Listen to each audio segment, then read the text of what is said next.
사슴의 전설.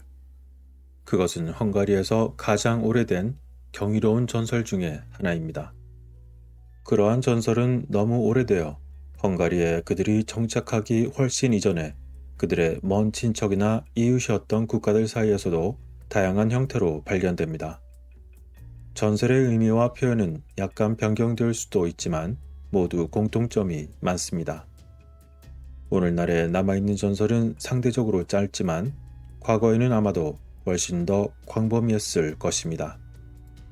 그러나 간결한 내용임에도 불구하고 헝가리의 전설에는 다른 문화에서 발견되는 관련된 전설에서 찾을 수 있는 많은 중요한 점들이 포함되어 있습니다.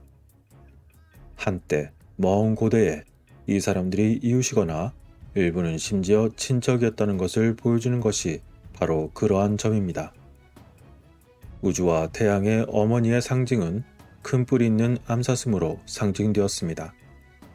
큰 뿔의 암사슴은 종종 뿔에 태양을 품고 있는 모습으로 나타나며 어떠한 경우에는 태양 자체가 전설의 암사슴의 아들인 수사슴으로 상징되기도 합니다. 그리고 암사슴은 태양이 아니라 자신의 뿔에 별과 태양과 달을 품고 있는 어머니 천상의 궁창 그리고 우주를 나타냅니다. 헝가리의 암사슴 전설에는 다음과 같은 이야기를 전하고 있습니다.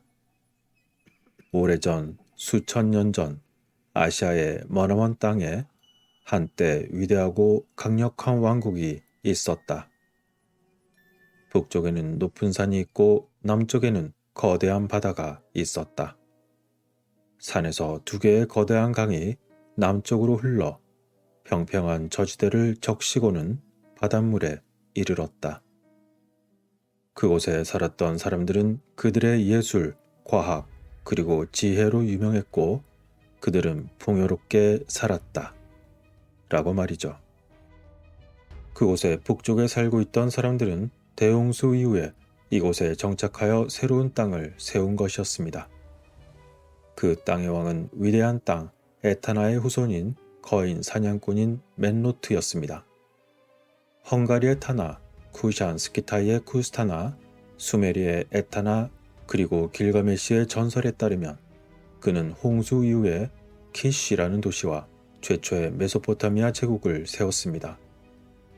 맨로트는 대홍수 이후에 미래의 홍수에 대비한 안식처이자 신에게 바치는 신전으로서 거대한 건물과 도시를 세웠고 바벨론 도시에 거대한 피라미드를 세웠습니다. 전해오는 이야기에서는 그에 대해 다음과 같이 표현했습니다. 기적의 아들은 천가지 뿔을 지닌 사슴, 천개의 뿔 마디마다 천개 밝은 양초, 그의 뿔 사이에는 축복받은 태양의 빛, 이마에는 별, 가슴에는 달, 그리고 그것은 하늘에 빛나는 다뉴브 강둑을 따라 시작되고 우리의 창조주이자 보호자인 하나님에게서 하늘의 사자로서 소식을 전하는 자가 되기를. 이러한 맨로트는 북쪽과 동쪽 영토의 많은 부분을 합치고 제국을 확장한 강력한 전사의 왕이었으며 그와 그의 백성은 언어의 혼란이 일어남에 따라 에빌라스의 땅으로 이사했습니다. 이 땅은 나중에 동페르시아라고 불렸으며 인도 북부에 인접해 있었습니다. 여기서 그는 그의 첫 번째 아내 애니와 결혼했고 그녀는 나중에 후노르와 마고르라는 두 쌍둥이 아들을 낳았습니다. 그리고 나중에 그는 또 다른 아내를 얻었고 그들에게서 파르티아인이나 페르시아인의 조상이 된 다른 아들과 딸이 태어났습니다. 이 사람들의 언어는 헝가리인과 비슷하지만 완전히 같지는 않았습니다. 그의 맏아들은 그의 자부심이었고 그들은 아버지와 함께 많은 시간을 보냈으며 궁전에서 자랐고 나중에는 그의 많은 사냥에 함께 동행했습니다. 맨로트는 활동을 좋아하는 유명하고 위대한 사냥꾼이었습니다. 그는 자신의 원정 사냥 중 하나에서 자신의 아들을 데리고 간 적이 있습니다. 사냥하는 동안 그는 무언가를 발견하고 그것을 쫓기 위해 그의 아들들과 헤어지게 되었습니다. 그리고 두 젊은 아들들은 계속해서 수색을 하다가 놀라운 짐승인 큰뿔 암사슴을 발견했습니다. 이 암사슴은 여러 가지 빛깔의 빛을 뿜어내는 반짝이는 뿔을 가지고 있었습니다. 그들은 이 하늘에서 온 듯한 짐승에게 그만 매혹이 되어 그것을 추격했습니다. 사슴은 숲과 초원을 가로질러 그들을 서쪽으로 이끌었습니다. 그러나 해질녘에 이르자 그 짐승은 갑자기 사라졌고, 그래서 두 왕자와 그들의 부하들은 밤새 야영을 했습니다. 그러다 새벽이 되자 암사슴이 다시 나타났고 추격은 다시 계속되었습니다. 사슴은 그들을 자신의 땅을 벗어나 현재 이란 서부의 산에 해당하는 지역을 가로질러 거칠고 위험한 늪을 통과하도록 이끌었습니다. 아마도 그것은 오늘날 흑해 입구와 관련이 있었을 것입니다. 그러나 그들이 그처럼 아름답고 풍요로운 나라에 들어서자 암사슴은 그들을 호수로 이끌더니 갑자기 그 속으로 뛰어들어 사라졌습니다. 메오티스라고 불리는 이 늪지대는 얕은 곳이 본토와 연결되어 있어 진입하기 어려운 곳을 제외하고는 사방이 바다로 둘러싸여 있습니다. 그리고 새와 물고기, 사냥감들이 풍부하였고 페르시아 국경에 위치해 있었습니다. 두 청년은 애써 쫓아가던 암사슴을 그만 놓치고 말았던 슬픔과 아쉬움에 휩싸였습니다. 그들은 아버지에게 돌아와 그들이 왕이 될 준비를 할 수 있는 명상을 위한 성전을 그곳에 지어달라고 요청했습니다. 그리고 그 후 그들은 5년 동안 성전에서 살았고 6년째 되는 해에 위대한 스승이 그들에게 와 위대한 왕이 되는 방법을 깨닫게 되었습니다. 그러자 그들은 세상으로 돌아가고 싶어 했고 이윽고 그들과 부하들은 성전을 떠나 인근 영토를 정찰했습니다. 그러다 밤이 되어 그들은 저녁에 진을 치고 잤고 다음날 아침에 음악 소리에 잠을 깨고 말았습니다. 그들은 알 수 없는 음악의 근원을 따라 숲속의 공터로 갔더니 그곳에서 나팔 축제를 축하하고 있는 젊은 처녀들의 춤과 노래를 목격하게 되었습니다. 그곳 숲속 공터의 처녀들 중에는 둘라왕의 아름다운 두 딸이 있었습니다. 두 청년은 두 공주에게 너무나 매혹이 되어 그들과 결혼하기로 결심했고, 그래서 두 청년과 그의 부하들은 모든 여자들을 납치하고 그들의 관습에 따라 그녀들과 결혼했습니다. 그들은 좋은 위치에 있는 호수의 큰 섬에 정착했습니다. 그리고 이후에 그들의 후손들은 번성하여 인근 땅에 거주하며 스키타이 국가에 108개의 시족을 세웠습니다. 여기서 108은 분전세차의 천문학적 비율과 관련된 신성한 숫자였습니다. 그렇게 두 청년 후누로와 마고르는 두 공주와 결혼하여 각각의 국가를 세웠는데 그 중 하나가 훗나라였고 다른 하나가 마기야르, 즉 오늘날의 헝가리였습니다. 스키타인의 땅은 흑해 북쪽에서 중앙아시아까지 멀리 사마르칸트시까지 뻗어 있었습니다. 그들의 나라는 북쪽과 동쪽으로 아버지의 나라와 접해 있었습니다. 그러나 그들의 아버지 멘노트가 죽은 지 오랜 후에 그의 왕국은 서쪽에서 온 외국 통치자에게 무너지고 말았습니다. 이 나라는 후세 페르시아가 되었으나 이것은 빙산의 일각에 불과합니다. 고대 메소포타미아의 이 전설과 함께 아시리아와 바빌로니아 기록에서도 더 많은 정보들을 찾아볼 수 있습니다.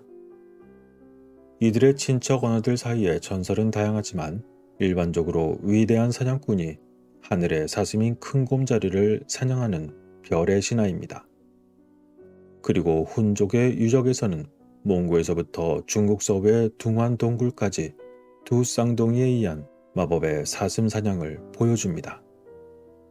이러한 신화는 아시아인들과 스키타이인 그리고 바빌로니아인과 그리스, 이집트, 핀란드, 시베리아, 마야 등 다른 대부분 지역들에서 그들의 별 신화에 쌍둥이 사냥꾼이 있습니다. 이들 각각의 이야기들을 하려면 너무 길어져 몇 가지만 간략히 말씀드리겠습니다. 일단 이집트의 경우 수사슴은 빛의 부활을 상징하는 어떤 뿔 달린 동물도 될 수 있습니다. 따라서 이야기를 수사슴의 추격으로 설명하든 숫양으로 설명하든 상관없습니다. 그러나 잘 알려진 이집트 이야기 중 하나로 설명하자면 국가의 조상이자 신이며 영웅이었던 오시리스가 뿔이 달린 것을 추격하는 가운데 숫양이 어떻게 상징을 가지게 되었는지는 다음과 같은 전승이 남아 있습니다. 오시리스가 아프리카 순방을 마치고 귀국할 때 그와 그의 군대는 물을 찾을 수 없었고 심각한 탈수 상태에 있었다. 그들이 죽을 위기에 처했을 때 한 숫양이 그들 앞에 나타났다. 그들은 숫양의 모습을 하늘의 징조로 보고 즉시 쫓아갔다. 놀랍게도 숫양은 그들을 오아시스의 그늘과 시원한 물로 인도했다. 오시리스는 그 숫양이 아몬이었다고 말하며 감사를 표하기 위해 바로 그 자리에 신전을 세웠다. 라고 말이죠. 그리고 핀란드 국가 서사시에서 수사슴은 시아세계 여왕 유말라가 가장 좋아하는 동물로 영웅을 파멸로 이끕니다. 또한 시베리아의 전설에서는 북두칠성으로 상징되는 하늘의 술록이 태양을 훔치기 때문에 북극에서는 반년 동안 해가 뜨지 않는다고 했습니다. 그리고 종종 곰으로 상징되는 신화적인 사냥꾼이 앙컷의 술록을 죽이면 새로운 날이 시작된다는 것이죠. 이것은 이야기의 중요한 열쇠입니다. 왜냐하면 사슴을 쫓는 것은 겨울 동안 사슴이 태양을 앗아가기 때문에 태양의 귀환을 위한 사슴 사냥이기 때문입니다. 사냥꾼은 빛과 열을 찾고 있었고 아마도 겨울이 다가오면서 북부 목초지에서 남부로 이동했던 것일까요? 일본의 경우 쌍둥이 형제는 사슴을 쫓다가 수사슴이 사라진 방향에 대해서 서로 논쟁을 벌였습니다. 그러다 한 형제는 동쪽으로 가서 일본을 찾았고 다른 형제는 서쪽으로 갔다는 것입니다. 그리고 마야 원주민의 경우 사냥의 신의 아들은 그의 아버지처럼 호전적인 아들과 온순한 아들로서 천상의 쌍둥이입니다. 그들의 모험에서도 400명의 전사와 함께 했으며 아름다운 여성들에 대한 납치가 있었습니다. 이처럼 흥미롭게도 여러 지역에서 매우 유사한 이야기들이 마치 서로 짠 듯이 남아 있었던 것입니다. 비록 어느 정도 관련적인 해석이 필요한 부분들도 있지만 그것을 풀어보면 정말이지 매우 비슷합니다.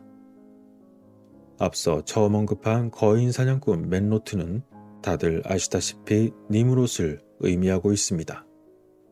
그렇다면 여러 가지를 고려해 볼 때 그의 백성은 구스인이었고 그들이 바빌론을 세우기 전에 이집트를 다스렸던 걸까요? 이자가 저자이고 저놈이 이놈인 듯 보이는 이처럼 전 세계에 흩어져 있는 재미있는 이야기들은 과연 실제로 서로 깊은 연관이 있는 걸까요? 끝으로 사슴 전설이 전하는 말을 들려드리고 마치도록 하겠습니다. 거룩함 바다의 씨앗이 껍질에서 나온다. 영원한 바다의 파도가 일렁이며 출렁인다. 파도가 요동치고 거품이 씩씩거린다. 아직 지구는 어디에도 없지만 측량할 수 없는 높이 그의 황금 집 위에 위대한 하늘아버지는 그의 황금 보좌에 앉아 계신다. 그는 늙고 백발에 백수염을 기른 영원한 하나님이시다. 그의 검은 로브에는 반짝이는 수천 개의 별이 있다. 그 옆에는 그의 아내이신 위대한 하늘 어머니가 앉아 계신다. 그녀의 하얀 가운 팔라스테에는 수천 개의 반짝이는 별들이 있다. 그녀는 모든 것이 만들어지는 고대 모든 것의 원천이다. 그들은 과거의 영원부터 존재했다. 그리고 앞으로 영원히 존재할 것이다. 그들 앞에는 그들의 아름다운 황금빛 태양광머리의 아들 태양신 마자르가 서 있다. 소녀는 아버지에게 묻는다. 사랑하는 아버지, 우리는 언제 인간의 세계를 창조할까요? 영원한 바다는 그저 파도치며 굴러간다. 파도가 흔들리고 거품이 씩씩거린다. 늙은 백발의 하늘아버지가 고개를 숙인다. 그는 아들의 질문에 대해서 좀 더 생각하다가 백발의 머리를 들고 아들에게 말을 걸었다.